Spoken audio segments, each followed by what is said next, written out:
Good Chodesh, Bava Kama, Daf Pei Amud Aleph. At the end of the narrow lines, Pei Amud Aleph, the end of the narrow lines, Pei Amud Aleph. Bava Kama, we finished the Yomi of Gneva, Gzela. Now we're talking about breeding, raising animals in the land of Israel. So, this Shiur's Le'ilu Nishmas, Avi Moiri Menachem and Akiva, Le'ilu Nishmas Rus Bas Shalom Zachor Bas Moshe ben Marcela, and Le'ilu Nishmas and L'Fuas, in a Chaya Bas Geula Rochel, Noch Lionel ben Yuli Oria, B'Soch Shachol Yisrael. Okay, it's time to start. 9:25. Keshem Shomu. We're almost by the end of the narrow lines. Oh Hashem. Keshem Shomu en megadlin beimo dako. Just like they said, one's not allowed to breed a beimo dako, which is a domesticated animal, which is daka, which is small, and that usually refers to sheep and goats. So too, kach omu, they also extended the gzera, and they said en megadlin chayo dako. So too, a small animal, which means something around the same size of the, what's its name, the sheep and the goats. Chadaka says Rashi tzvim v'shwolin. Rashi says deer and foxes. Deer and foxes should not be bred in Eretz Yisrael. And the Rambam says, and the Rishonim say, because it's also the same reason they can also walk around and eat from other people's fields. I saw yesterday there's something very interesting that some Rishonim hold you're not allowed to even have, even if it's inside your house, like you said, they mamish eradicate everything, they pull everything, so it just kills the vegetation of the land. So it's not only a question of gzela, it's a question of the environment. Yeah, you're not allowing things to grow when you have too many sheep around. What do you do if you want a good steak? You buy one from Chul, the magic land, and you buy it and you make sure it stays in the house for how long? Not longer than 30 days. That's right. Very good. Rabbi Shmuel Oimer says, shh. Rabbi Shmuel, and some people say it's Rabbi Shimon ben Elazar. Megadlin klovim, you're allowed to breed klovim kufrin. You're allowed to breed klovim kufrin are either small dogs, which are very small and cutesy, poodle schmoodle like, the little ones, or Rashi says one opinion, which I think most people argue on. Rashi says even big ones that are used for hunters, but they're not dangerous. They look big, but they're not really barking or biting. You know, the nice ones like the lassie. Yeah, klovim kufrin, bechatulim, and cats. But all these are animals, by the way. And Rabbi Shmuel holds you're allowed to breed them. Chatulim, cats. Soon we're going to see why. The koifin are monkeys. The chuldois snoim. Chuldois snoim are not squirrels, although in modern Hebrew snoi is a squirrel. Chuldois snoim are weasels that grow amongst the snaim. They grow amongst the sneh, amongst the bushes. It's like a bush weasel. Snaim are squirrels. I knew you were going to say that. So Rashi says chuldois snoim are a type of chulda. It's a type of chulda. It's a type of weasel called chulda snoim. It's a weasel which grows amongst the snaim, amongst the bushes. No squirrels here. No, they grow amongst the bushes. Why are you allowed to breed those animals? Because they clean the house thoroughly. They're your ozeret. Why do they clean the house? Because they eat mice. They eat mice because all of them eat mice. So mimela, you're allowed to breed them. Says the Pnei Yoshua, something brilliant, absolutely brilliant. Says the Pnei Yoshua, the mice, if you remember, we spoke about why you're allowed to have cows. The big ones, they also eat the grass. Why are you allowed to have them indoors in your private place as opposed to the little ones? Because the big ones, the big cows, you can't do without them. You can't do without them because you have to work with them. It's working animals, and it's gezerah she'ein hatzibur yochel lamod bo. It's a gezerah that people just can't keep. It's too much for people to keep. It's too difficult, and you can't import them all the time because that animal, for various reasons, is not so import-exportable. Now, says the Pnei Yoshua, that's exactly the machlokes over here. Tana Kama says you don't breed any chayadaka. No small animals, no dogs, no cats. You think I'm stark? Tana Kama says no cats, no dogs, nothing. Rabbi Shmuel says those animals that help you to maintain the hygiene of the house by killing the mice, the little mice, that is justifiable because it's just like a working animal, just like I need a working animal to work my field. I need an animal in my house to kill the mice. By the way, you may ask a question, Koifi, are you telling me that monkeys, they eat rats? Didn't a teacher teach in science that monkeys are vegetarian and therefore what's the Bryce saying? So surprise, surprise. So I saw yesterday that scientists were shocked and surprised and shocked and surprised in 10 different, scientists are always shocked and surprised because there's always new things which they didn't know before, and only the Gemara knew. The big shock and surprise is that there are types of monkeys that eat rats. Big rats, you see a photo, don't show it to your wife, Mamash is eating it like a sandwich for, Zoy, all alive. So then monkeys do eat chuldois, they eat rats, they eat rodents, some of them, some species. They eat it like like there's no tomorrow, and very good. And that's exactly what Chazal already knew a long time ago. Okay, says the Gemara, "My chuldois snoim." What are the chuldois snoim? Exactly what kind of species is it? Please describe to me. Now you have to know chulda, which is a weasel, or choyled is what is an animal which is considered to be a sheretz. The Torah calls it one of the Shmona Shrotzim is choled, the choled, the achbar, choymet. Yeah. So shrotzim, by definition, are animals that don't have high feet. The shoretz means a crawl in the ground, the crawl, the slither, not labdafka, a snake. It's not a snake is not a sheretz, but they're very close to the ground. They have short feet. Says the Gemara, what are the chuldas noim? Omar Yehuda, shartza chartza. What shartza chartza? Shartza chartza is a sheretz which has a charitz. Charitz is like a split, which means because his feet are small and thin, because of that, they're thin, so they look as if they're high. When somebody is tall, you can't see that he's as fat as a short person, right? True? So too, the feet are tall, and therefore, no, they're thin, and therefore they look taller than other shrotzim. So it's really a sheretz, but you don't see that his feet are so connected to the ground because they're tall. So you see the charitz, the cleavage, or the separation between them.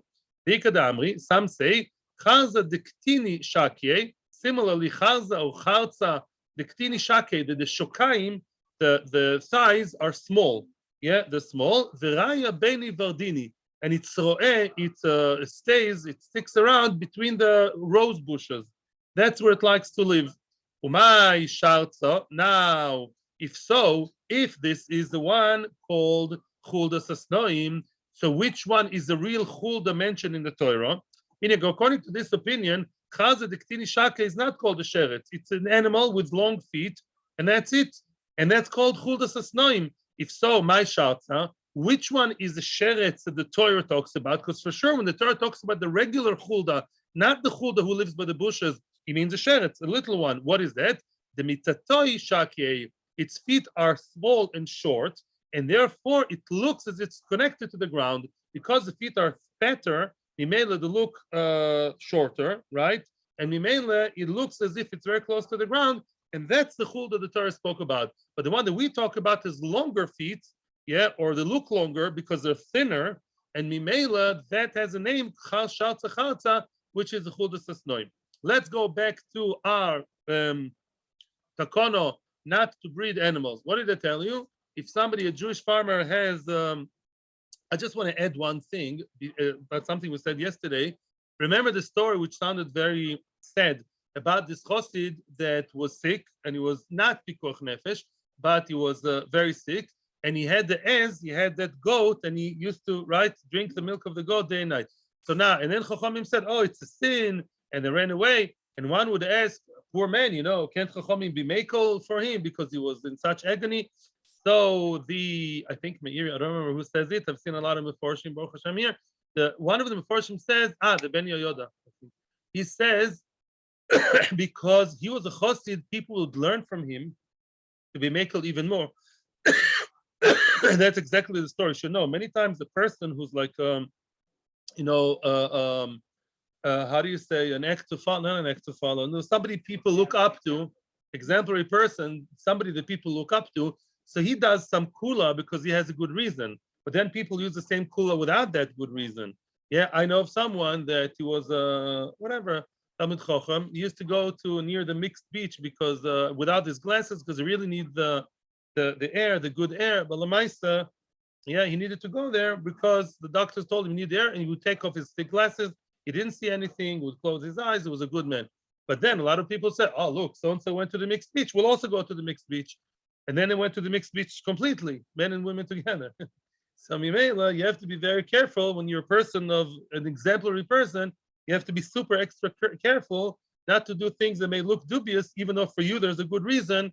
Other people would abuse that, and therefore, that was the story of the Hasid.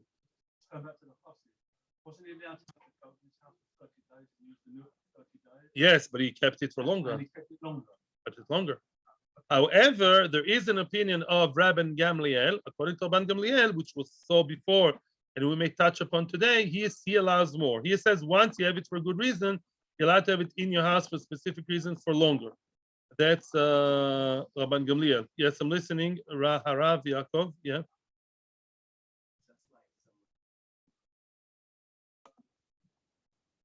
I told you that if somebody, what about New York? What about the tri-state area? A lot of Jews over there. Are you allowed to to breed your animals over there? The sheep and the goats, very common thing by New York Jews, no? Omar Rav Yehuda, Omar Rav.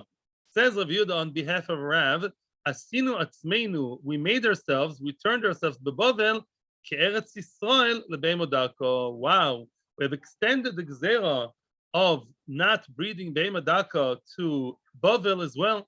Why can't you breed a Be'ema Daka? Why can't you have your sheep and goats in Bavel also? Because Rashi and the Meir and others say the majority of field owners were Jews. Bavel was so bar parky, so Lakewoody, Bavel was. The majority of people were Jewish, yeah? And Mimela, that matzav, if you have a place where in the entire area, most field owners are Jews, Mimela, it's like Eretz Yisrael. Don't ask me yesterday and throw tomatoes at me what I said about Syria. I still stand by what I said. Syria is questionably Eretz Yisrael, but you didn't have many Jews living there, right? Like today, Lebanon could very well be parts of Lebanon are considered to be parts of Eretz Yisrael. Halachically, it doesn't mean the Jews live there. Yeah. Now, New Jersey is definitely not halachically Eretz Yisrael. We have many more Jews over there. It's two different issues, nothing to do with each other. Yeah, it reminds me when we were in Lithuania. So in the Kovna, the main street of Kovna is pretty nice, you know, like the boulevard, like an avenue with lots and lots of shops all around for both sides. And before the war, they told me, a lot of people told me that 90% of the stores were owned by Jews. Well, now it's maybe 1%, maybe. 90% were owned by Jews. That's before a certain interesting world war happened. And that was the matzav in Bavel and many other places. Shem should help us. Yeah. 2 rows of house. Weiter. Okay. So now, Bekitzer, Bavel being so highly populated by Jews, yeah, Mimela, the Gzera applies there too. Omer Ravada Barava, Ravuna. Ravada Barava is asking Ravuna a personal question. Didach mai, what about yours? Ravuna, you have cattle, you have livestock, you have sheep and goats. How do you explain that? How come you live in Bavel and you're allowed to have your shepsalach over there? Omer Le, you told him, Didan, ours, Kaminter Lu Choiva. Choiva looks after them. Choiva was Ravuna's wife. Choiva was his wife. And Shulak looks after them very well. So they stay indoors. And because they stay indoors, and my wife looks after them to make sure they don't jump around and they don't go to other people's fields, so that's okay. Omer Le, so the reply was very short and not so sweet. Choiva tikberina lebnot. Choiva should bury her children, which means either it's a klala because choiva it's very nice that she guards it. According to Rashi, she cannot guard it properly. I don't know, male chauvinism, she's a woman. I don't know, maybe nobody can really guard it well enough. For sure, she cannot guard it. And Mimela, she cannot guard the sheep, and it's a bad thing. I don't understand when you have to come out to this reason. Because eat bubble is like Eretz Yisrael. Even if you can guard your sheep, it's still usher. Like the chassid who tied it to his bed. Maybe Rashi follows the opinion of Rabban Gamliel that says you're allowed to keep it inside. But even if you keep it inside, you can't just let your wife, which has a million things on her mind, including the children, so she can't look after it properly. In any event, that wasn't a not good thing to do. According to other opinions, he really asked him a question. Is she bearing her children? Which means, why doesn't she look after her children? She looks after the sheep and the goats. She should look after her children. In other words, she can't really look after the goats properly and also be a good mother, and therefore the sheep are going to run around. Kule Shani, you know what happened because of that? He didn't really mean to curse him, according to the second shot of Tosfos, but nevertheless, Kule Shani de Ravada Barava, as long as Ravada Barava was alive, and he was the one who gave the, so to speak, curse, Lo Akayim Zar Ravuna Michoiva. Ravuna did not have children from Choiva. which means either he really gave her a curse because she did the wrong thing, she was over in Takanas Chazal, or he meant it as a rhetorical question, like, yeah, is she bearing her children? Is she not looking after her children just after the goats all the time? Because you have to look after them very, very well to make sure they don't run. So even though he didn't mean to curse her, but that's what we call shgogo shotzim epiyasholi. Don't tempt luck, Don't be pesach pelasoton. Don't say things which sound like a klala, even if you don't mean them. And really, as a punishment, she did not have children until Ravada bar Ava himself was niftar. Yeah, Ikadamri, some say, Omar Rav Huna, and we don't say Omar Rav, we erase the word Omar Rav according to the Bach. There's another version to describe the same idea of Bavel being like Eretz Yisrael. Ikadamri Omar Rav Huna, Asinu Atzreinu beBavel, ke'Eretz Yisrael be'Emodaka, we only became like Eretz Yisrael, forbidding Behemodaka like Eretz Yisrael, even though in Bavel, you know when that actually happened historically? Michi Osarav leBavel, boom, full stop. When Rav came to Bavel, Rav was originally from Eretz Yisrael, and he was a Talmid of the Tanoim. He got smicha from Rebbe. Oh, wow. Yeah, and he went to Bavel to be Mikarev the Bavlim, and that's exactly what happened. Rav basically, once he came to Bavel, two things happened. Either there, many more Jews moved to Bavel because he was like a magnet for all Jews. Rav was like Gadol Hador moving to America. Wow. Yeah, in other words, he moved to Bavel, and a lot more Jews came there once he came there, and therefore it became a highly populated Jewish area. Mimela, the Eretz Yisrael laws apply over there, at least regarding sheep. Or another pshat is, once he came to Bavel, he made us frumer. He made limidan lizar bekach. He just taught us the halacha, which we didn't know before. And new Rav comes to the community and he teaches things to the people they didn't know before. He educated the Bavlim, the Babylonian Jews, to actually observe the takana of not having the sheep and the goats because a lot of Jewish people there. Full stop. Story time now about cats. Cats. Okay, let's see which cats you can keep and which you can't. Okay? If I come to your house, please take away the cats because I'm allergic to cats. But that's besides the point. Rav. Yeah. Rav Ushmuel v'Rav Asi. Remember the names. Very, very important to remember. Rav, Shmuel, and Rav Asi. Now, Iklu lebei Shavua ben. Rav, Shmuel, and Rav Asi came to a party. Bei Shavua ben is a bris. Shavua, because customarily by Jewish people, there's a thing called circumcision. Yeah. So it's done. It's done after a week, on the 8th day. So Shavua haben means once the baby is past a week old, 7 days old and on. So then you do the bris, and they were about to enter a bris milah seuda. They were still outside the front door. They were about to enter the bris party. The Amrilo lebei Yeshua haben. Some say it was Yeshua haben, the salvation of the son, which means what? Says Rashi, it's a mishte to do for pidyon haben. Yeshua lehoishia is like pidyon, is redeeming. Yeshua, salvation, redemption are all the same. What's pidyon haben? You redeem him from his kedusha, the baby who's usually a month old. So then Yeshua ben, so either was a bris or was what? He was Yeshua ben. He was the pidyon. Here there is a very famous Yam Shel Shlomo, which again I saw. It's quoted in many places, many times. Very popular Yam Shel Shlomo. Yam Shel Shlomo says over here, he's asking, is pidyon haben real Sudas mitzvah or not? Yeah, funnily enough, and he basically concludes, and then he goes into all the richus. Any seuda you do, and the idea of the seuda is not time to get together and having fun, as we say in Hebrew, siba lemisiba, or misiba bli siba, just a party for no reason. If the idea of the party is to say divrei Torah, thank Hashem for nisim, thank Hashem for everything good, the idea is always a seudas mitzvah. Although he does differentiate between different levels, and that's what it says about Chanukah. That's a very famous halacha. Chanukah does not seudas mitzvah like Purim. You don't have to have a seuda with bread on Chanukah. That's a very, very famous line. If in your Sudas Chanukah you say Divrei Torah, Shiras v'Tishbachos, that makes it into Sudas Mitzvah. And the very, very famous Yam Shel Shlomo, it's the same one, he mentions also Shalom Zachor. He says the minhag of Shalom Zachor, when they go to the father's house, V'toya mimashu, they taste something. It's not a Suda with bread usually, although it sounds like by his time it was. I don't know, today it's more like the arbis and the sweets. But Lamaisa, there is a source and he brings even earlier sources than him. There's a source for Shalom Zachor. But those Fardim don't do that. They do Brit Yitzchak, something else. Okay. Now, so they were at the door of where? Of this baby party. Rav. So now, before we continue, I want to save you a lot of work. Remember the names. So now, when two people are about to enter the door, yeah, it's not stam etiquette, it's a halachic etiquette. If you and Rav Zachor are about to enter shul, obviously, if anybody has a tiny bit of brain, you let Rav Zachor go first and you go second. I mean, unless you're really whatever. Yeah, that's a non-starter. You give the Rav the cover to go in first, and that's halacha. Zeh halacha. Halacha, it's not some being nice and polite. Yeah, I know British are very polite people. It's more than politeness. It's actually halacha that you have to let the Rav go through first. What happens if you have two Rabbonim? One greater than the other. One is the Rav of the other. He's the Rav of the Rav. You don't flip a coin, no. So one is clearly greater than the other. The greater one goes first. All very nice.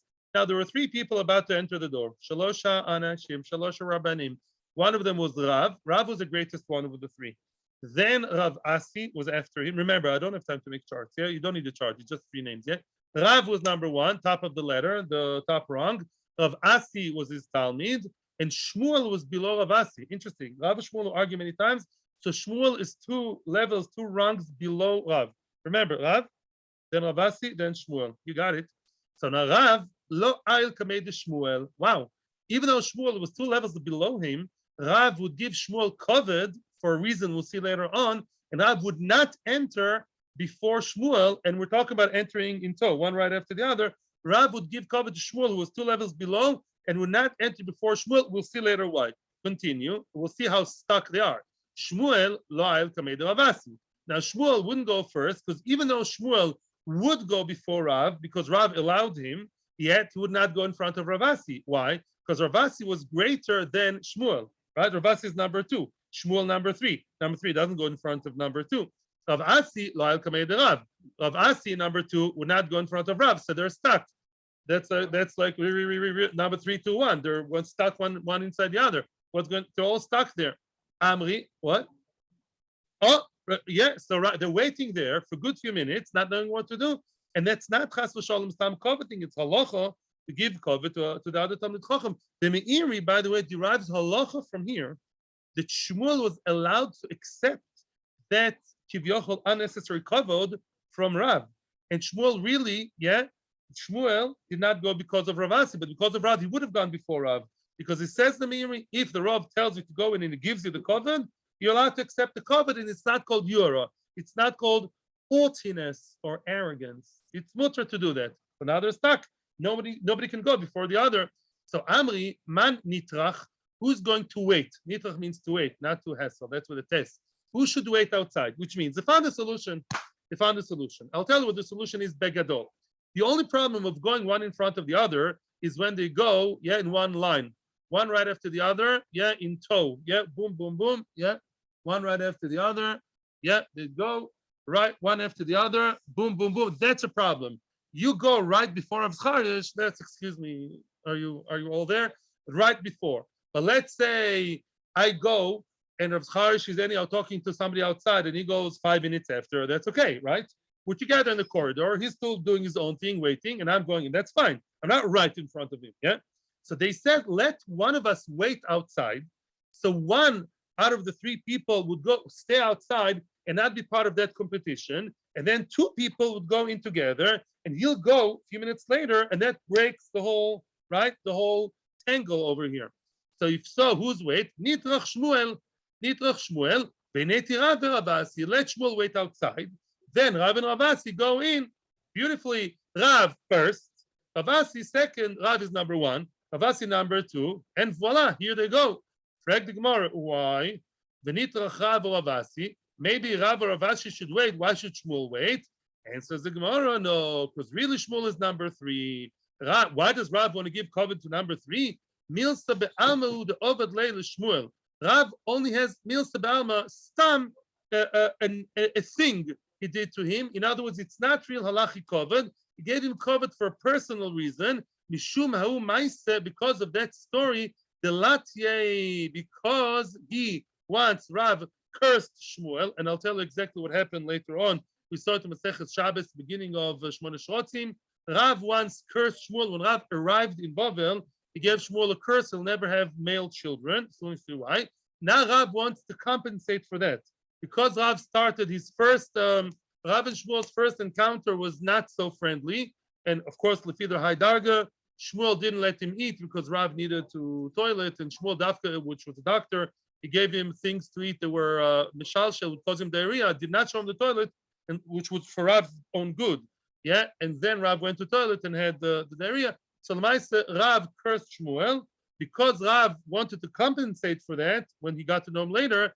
Ad berei Rav alei. So Rav made him like his dabar. Rav made him like his master. Rav treated him with extra respect to compensate for the klolo.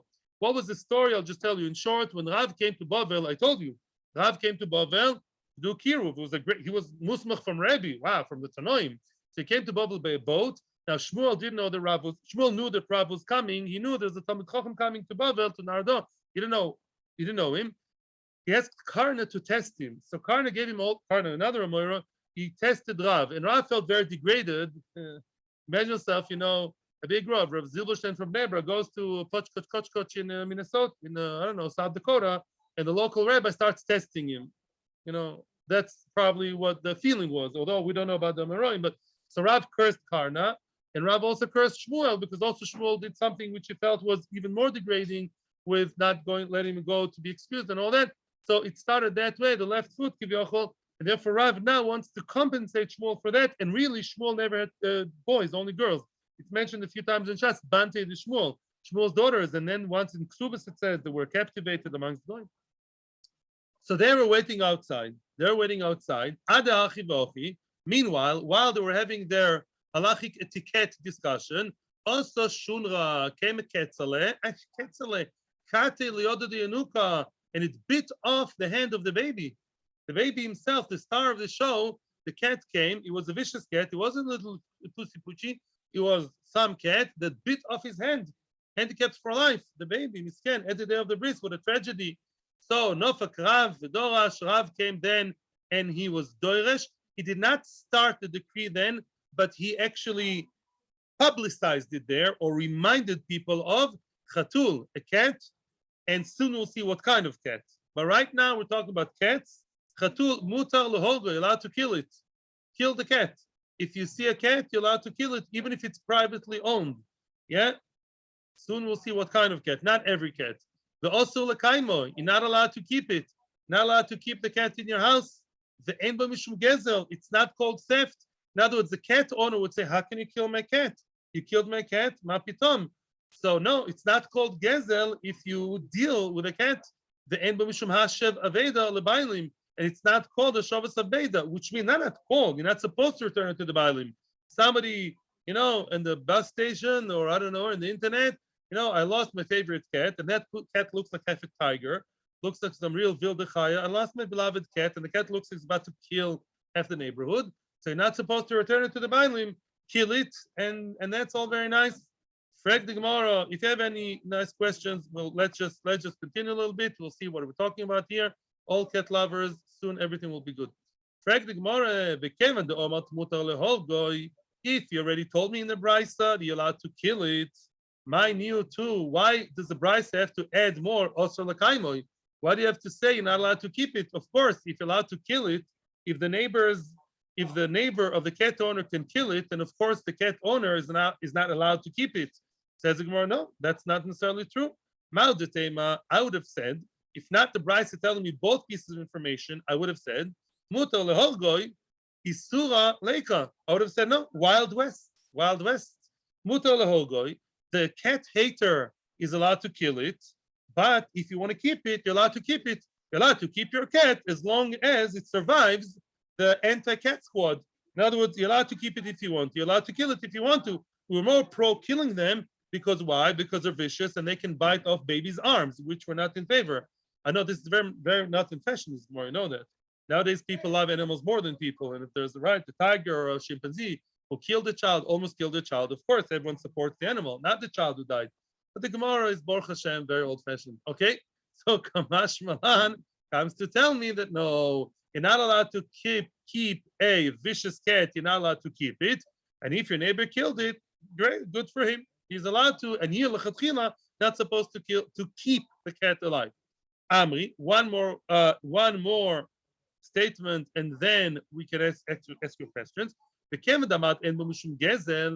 you told me that there's no issue of gezel, you're allowed to snatch it from the bailim and kill it. Mine you too. Why else do you have to tell me? Why do you have to add?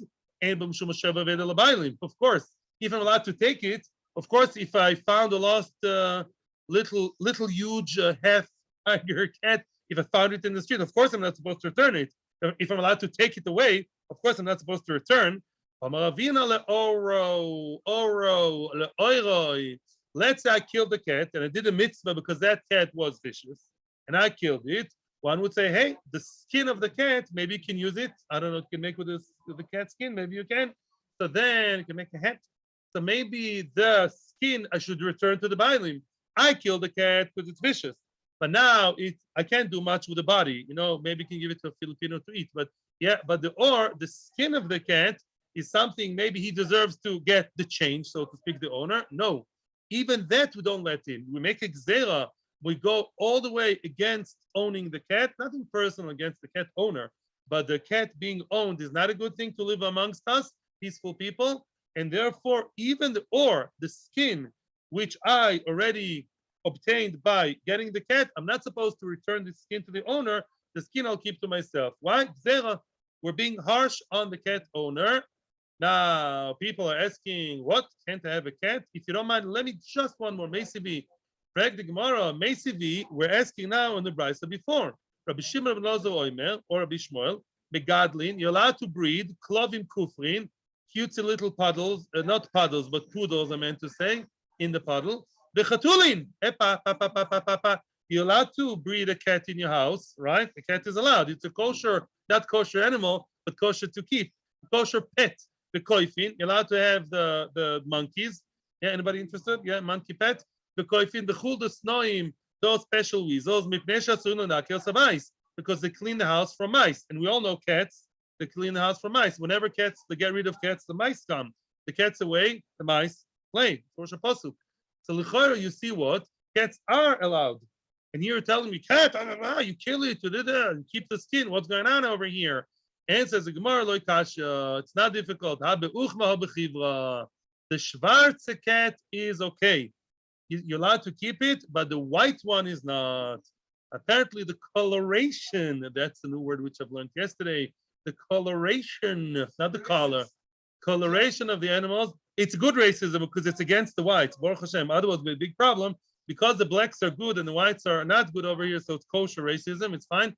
Black cats' lives matter. BCLM. So it's okay to have a black cat as opposed to what in Eastern Europe, a black cat is a bad thing. It's not. A black cat is less vicious and a white one is more vicious. Again, so apparently, and today they study these things that coloration makes a difference. And some scientists give the haskama or Hashem to the Gemara. White animals tend to be more vicious than the others. Yeah, although soon we're going to see exceptions to the rule. But that's the answer. So if you have a wild cat, or if you have a white cat, the kids are white/wild cat, don't keep. And if you keep, no way. Your neighbor is allowed to kill it, keep the skin and everything. If it's a cat that kills mice, but that's it, he has preference to mice, but he doesn't kill babies, doesn't bite off the babies, that cat, you're allowed to keep your little cutesy pussy, but a wildish kind of cat, you're not allowed to keep in your house. Yes, sir. Also, that's the question. L'choiro, you see, the Gemara in Sanhedrin says you're not allowed to breed real wild animals.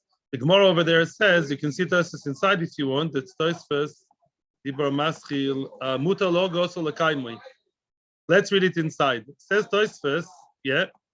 Gadam Shlakish Beper Kama de Sanhedrin, Gabei Ari, Benamer, lion and tiger, the dove, Zev, Bardelas, the bear, wolf, Bardelas may be all kinds of things, Ahina, Benocho, snake, these are real wild animals.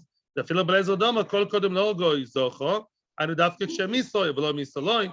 The Kitzer, it says over there about wild animals that whoever wants to kill it is good, only if they killed somebody else. Mashma, those very wild animals, as long as they didn't kill anybody, you're allowed to keep them. You can have a pet lion, which some people have nowadays. There's such a thing. Yeah, the pet tigers. Yeah, I don't have one, to be honest, but some do. Yeah, and one. And a 6-year-old wanting to go to Cheder and not wanting is about the same. So the kids are, if the real wild animals, only if they killed someone, then you kill them. It says, what? A cat, which is wildish, you kill all the time, right away, even if innocent. And the real bad ones, you don't. Answers, there's 2 answers. The second one, super brilliant. Both of them brilliant. Answers Rashi. The wild animals, they're chained all the time. If you have a lion that's chained or inside a cage all the time, in a zoo, raise it over there, breed it over there. Here the cat is not tied. It's my cat. It runs around the neighborhood because it's just a cat. And it's not tied anywhere. You're going to tie my cat. It's my best friend. Because it's not tied, it's worse than a lion that is tied all the time. Inami, another answer. Mehanu, the lion and the tiger and the bear. Everyone's scared of them. Everyone's careful. Very good. If you know that your next door neighbor has a lion running around the house, you want to let your child, 5 meters from there. Or my wife would keep it 20 meters away. So people are not being nizak because everyone stays away from the lion. It goes out to the street, everyone goes away. Because the cat looks innocent, people are not careful. As we'll see later, we don't always know the origin of the cat if it comes from a black or white family. In Mela, people are not always scared. It looks like a nice cat, looks like a nice, suburban cat from Beverly Hills, and really, it's a vicious animal. It's much worse. It's a sakon in disguise. Mashenka the lion, everyone stays away from. That's the second answer. But we have to go back to the Gemara because I'm being very nice to you. I allowed you questions, but we're still in the middle of the issue. Says the Gemara, frag the Gemara, the end of the narrow lines in Pei Amud base. Frag the Gemara, the Amaisa de Rav, the story about Rav, the baby who bit off the hand from the baby of the bris milah, the cat, who bit off the baby's hand. Uchmahava, it was a black cat. You're telling me the black cats are nice, so usually should be treated nice, should be assumed to be innocent. He was black. Answers the Gemara, Hossam, Uchma bar Chivra Hava, was a black cat, son of a white cat. So he had white genes in it, which, by the way, today's a scientist, I don't know if they look at it, yeah? It's a black cat, so it looks good, but really has white origins, and that's not good. White father, Frag the Gemara, you're saying a black son of a white is really a problem because it's coming from a white father? By Ravina, that was a question. It was not a given, like you're telling me now. The boy Ravina had the question, a halachic question. Uchma bar chivra mau. What would be the halacha about keeping a cat which is black, which is nice and good, son of a white? Oh, white is not good. I'm sorry, South Africans. Yeah, mau. Then halacha is, what do you do with that? And you're telling me that by Rav that was for sure bad. Why is that bad? Answers the Gemara. No. Listen to this.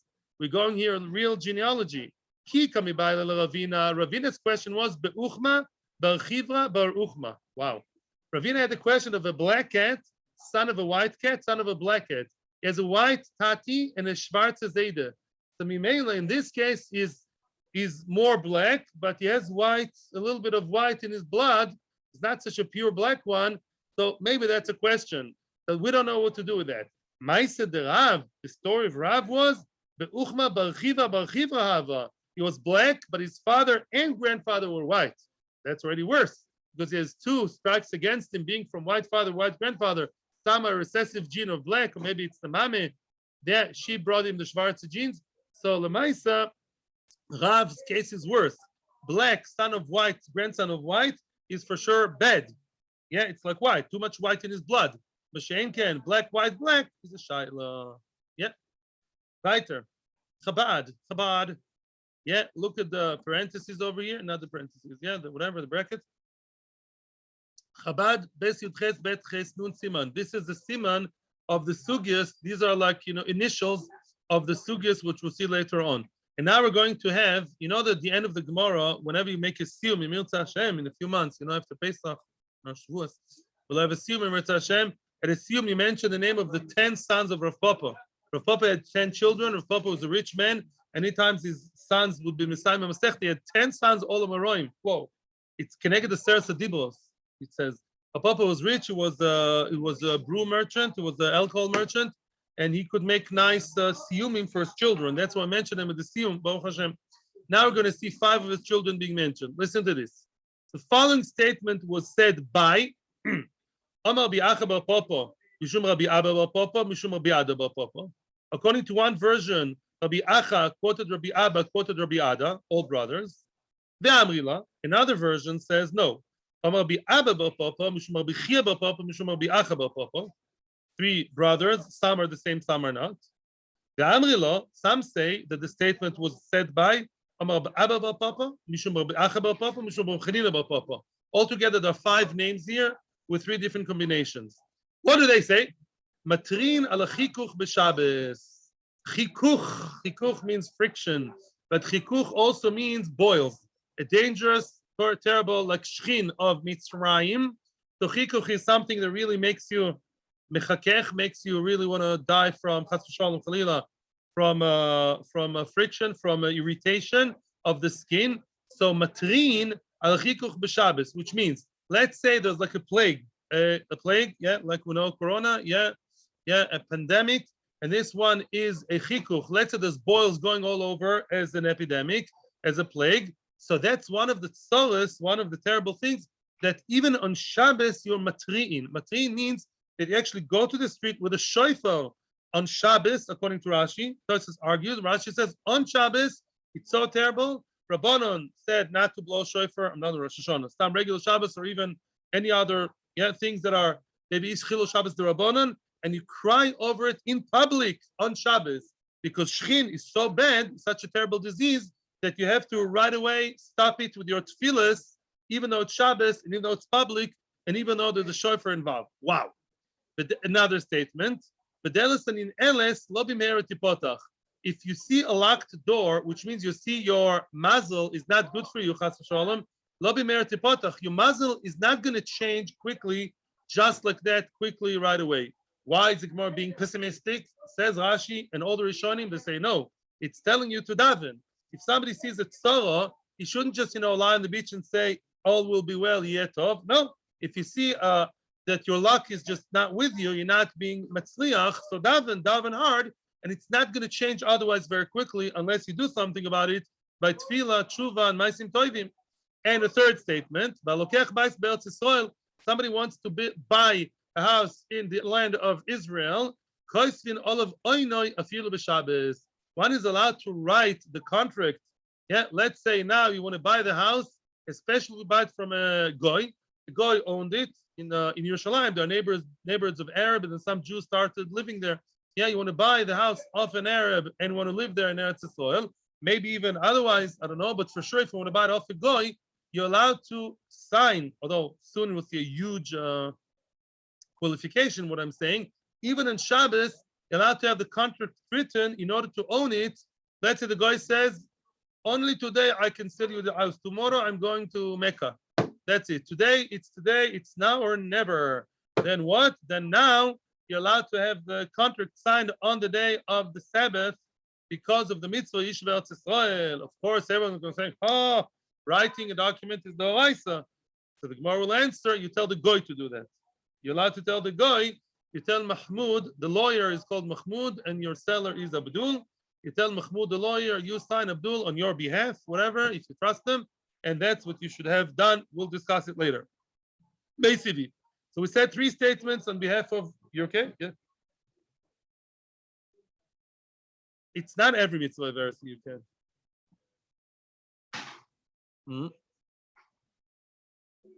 There's a special drosha for that. There's a special drosha. Yeah, we have to have a drosha for each one. Yeah, it's not an automatic thing. Not every mitzvah. We'll discuss it later with Tosfos. Meisivi. Question on statement number 1. There were 3 statements made by Rav Papa's children, to be general. One of them is, shchin is so terrible. Even on Shabbos, you come with the shofar and crying in public, to stop it right there. That's something that's very time sensitive and urgent. On Shabbos, you do the tefillah because of the shchin. That's what Eov had, by the way. You know that Eov, what was his big? Yeah, sure. Eov had on the skin. Yeah. He took cheres and he went crazy. Okay, true. So Kol Sheken Rabim, you're matria, Yisur Eov, Meisivi. Fact the Gemara, Lichor, you see, not like that from Tainis. It says, Other Puranios, I'm not sure what others are. I didn't see actually in Tainis what it comes to exclude. I saw it inside, not so clear. Other Puranios, Misrad Shusubos, which are about to come upon the public, Lo Aleinu, Kigoin, such as Chikuch. Chikuch is boils, Shchin, the Mitchakech. Yeah, that's a modern Hebrew word. Lechakech is to stretch. Yeah, Kigon Chikuch, Chagav. Let's say there's grasshoppers coming, Albe, Zvuv, flies, Sira, a hornet, Viyatush, mosquitoes, Yishulach Nechoshim Akrobim, a lot of snakes and scorpions coming. Lo hoi matrin, as bad as they are, you don't do hasra, which is public and a shofar and screaming in the street. And Latzoyakim, each one in his house. Each one should daven in his house, which is also a chiddush. Because on Shabbos, you're not supposed to daven for your own personal bakashas or refainu, right? But if a plague is coming of either bad animals or the shchin, you're allowed to shout in your house, daven strongly in your house, but not in the street. And you told me, you of Papa's children, you told me you're allowed to make hasra, not just tzedakah. What's going on? And says the Gemara, there's shchin and there's shchin. Depends which type A, type B. Lokasha, kan belach, kan beyovish. There is the lach is the moist one. When you have the boils are like moisty, and that is not so bad. Kan beyovish. The yovish is worse. Yovish, the dry one, if you have dry shchin, dry boils, whatever they are worse. And for them, you scream in the street even with a shofar. The lach one is bad enough, but not as bad. It's bad enough to make you daven at home, send me your children at home with your wife and children. The yovish is so bad, you even go to the street and you make the whole public story there with the shlich tzibur, with the shofar, could be in the Kosel Maravi. Domer b'Yoshua. How do we know that the dry one is worse, or even semi-dry one, half dry? Says B'Shub and Levi, Shchin shevia kodesh baruch hu al Mitzrim, and we assume Mitzrayim got the worst. The worst, you know what they got? Lach mi b'chutz v'yovish mi b'fnim. For them, it was lach mi b'chutz. It was wet or moist on the outside. The yovish mi b'fnim. The inside of the boils against the inner part of the skin was dry, and that's what was so bad. Shenema, it says, v'yishchin ababuos toreach be'odom b'behema. What does it mean, ababuot? Ababuot means boils, right? Ababuot shorot, ababuot. Ababuot also means leva'abea. What's leva'abea? Boiling, bubbling. Oh, and bubbles usually are wet. Usually it's from soap or things like that. Oh, so ababuot means wet or moist kind of shchin, but toreach. Toreach means on the outside, growing on the outside, flourishing, growing on the outside, which means outside it was a babua. But inside it was dry and very nasty. The dry one can drive a person crazy, or maybe sakonas chaim, and that was so bad. And for such a babuos, you even chas v'shalom, we shouldn't know. You even matria in the street with a shofar with a ganze ma'isa. That's statement number one. Number two, bedelis and in elis lo b'meira tipotach. Yeah, which means what? A closed door would not be opened automatically very quickly. Mahi, what do you mean by that? Marzutra Omar Smicha. Smicha means, let's say a person studied very hard for Smicha, but they didn't give him Smicha. They refused to give him Smicha. Yeah, they didn't give him Smicha because they said, no, you're not good enough to get Smicha for the Rabbanus. So very likely, even if he's knowledgeable, he won't get it. He won't get it in a long time unless he davens very hard. Actually, a very funny story. A good friend of mine, he did very well in the Rabbanut test, and he really knows his stuff, but they really treated him very unfairly, and they marked him too low, and he proved to them that they're wrong, and he was in touch with the highest people in the Rabbanut, and they keep rejecting him. I guess that's the Gemara. No, like they wouldn't give him the smicha, even though he knows that very well, whatever. That's from some reason the smicha is something which if a person doesn't get, he doesn't get. Unless he davens very hard, does tshuva, goes back to the test. Ravashi Omar, Ravashi says, I guess also smicha min hashamayim, because Baruch Hu wants to make sure that he doesn't get it. Ravashi Omar, kol merin loy, Avashi says, whoever merin loy, whoever has like a bad spell, like a bad time, bad period, he will not get out of it very quickly unless he davens. Rabbi Medifti says, lo oilamen mitivin loy. Wow, he would never get better again. Zag the Gemara veloy. No, don't worry about Rabbacha's statement. Rabbi Medifti milsa denafshu do'omar. Rabbi Medifti spoke about his personal experience, but it doesn't mean that that is true. He speaks about himself, which means there's a story in Bava Basra, Yud Beis Amud Beis, about Rabbi Medifti who was about to be nominated as a Rosh Yeshiva, and then there was like a vote by the Yeshiva, by the Chachamim, whether they'll make him Rosh Yeshiva or not. Meanwhile, another Chacham, I think Mar Baravashi, that he took over somehow. He started giving Shiur, and he became Rosh Yeshiva instead of Rav Acham Difti. When Rav Acham Difti came, it was too late. Somebody else was in the position already. And that's it. And he till the end of his life, he was about to be Rosh Yeshiva Mamish, very, very close to the target. He missed it for life. Because of his own personal experience, he said, that's it. It's never and never. Fine. He just lived with it. But it doesn't mean for us that should be the attitude. We should know it may not change quickly, but will change in the future. And you just have to daven hard and do tshuva. Zog the Gemara, Balokech Bais Be'etz Yisrael. We're going today till 10:25, of course, and we're going to finish the Amud. Balokech Bais Be'etz Yisrael. Koisvin Olav Oinoi. You write the on. On is the shtar. Mechira, which is the way you acquire it from the goy. Afilu b'Shabbos, even on Shabbos.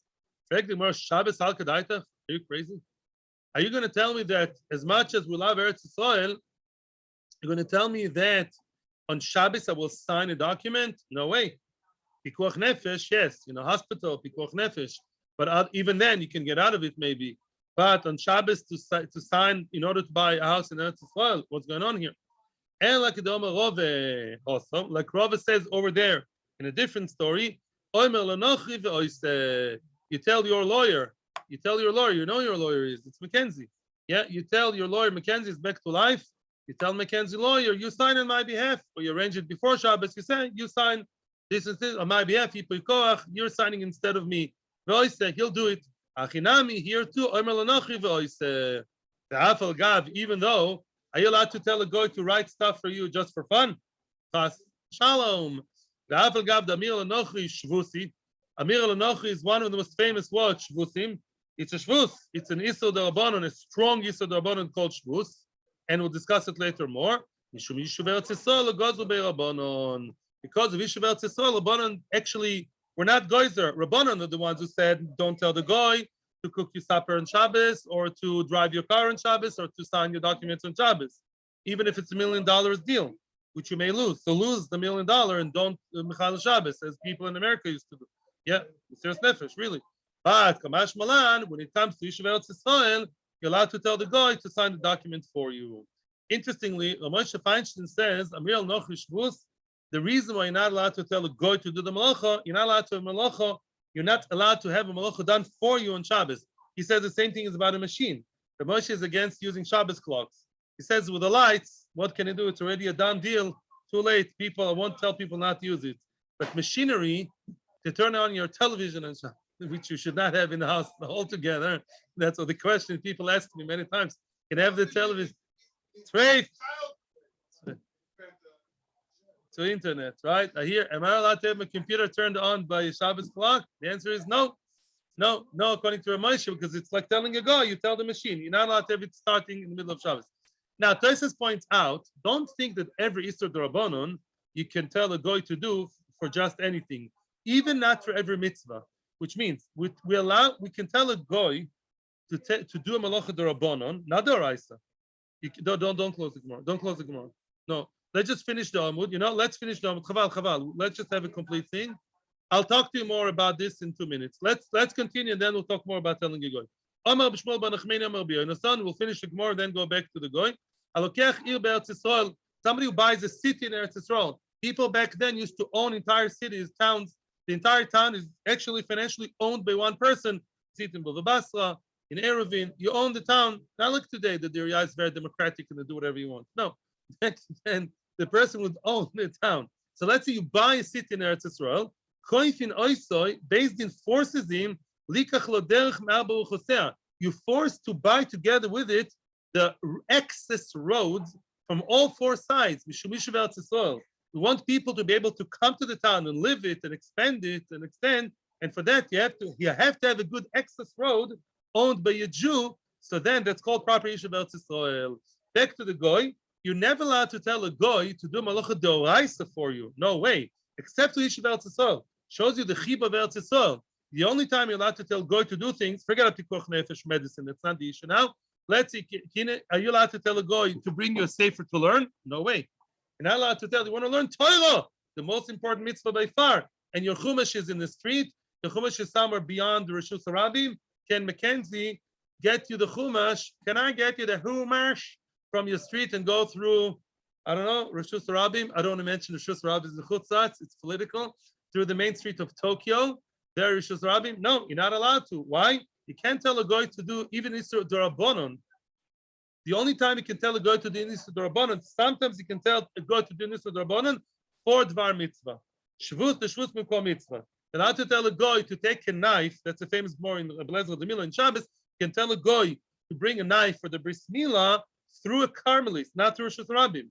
If he has no way, it's only through a, is there any ever in Manhattan? I don't want to get there, whatever.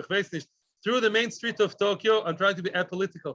Yeah, the main street of Tokyo, you're not allowed to tell a guy even to bring a knife of Bris Milah, even though the Bris Milah has to be today. No, only if you can bring it through a Carmelist, which is a Dorabonon. Yeah, through like a small alley through that. That you're allowed. Shvus, the Shvus Bimkom Mitzvah. No, they're allowed to ask him directly, as far as I remember. That's not so simple. And you're enjoying the malacha, it's not, maybe you're entering hot water. But for sure, to tell him directly to do the oraisa, not even for Dvar Mitzvah. And even Bris Milah, some say it's only Bris Milah that has to be performed today. It cannot be done tomorrow. You're allowed to tell him to go through the side streets, the Carmelists. So the kids, to tell a guy to do a malacha for you for mitzvah is very, very, very not pashut. Only the Rabbanon, maybe only for Milah. Here's an exception to the rule that shows you the love of Eretz Yisrael. The mitzvah of buying lands off the goyim in Eretz Yisrael is so important. You can tell a guy directly to sign for you, and that's a tremendous, huge chiddush because of the love of Eretz Yisrael. Thank you very much. I'm privileged to live amongst people who chose to live in this country. Very nice.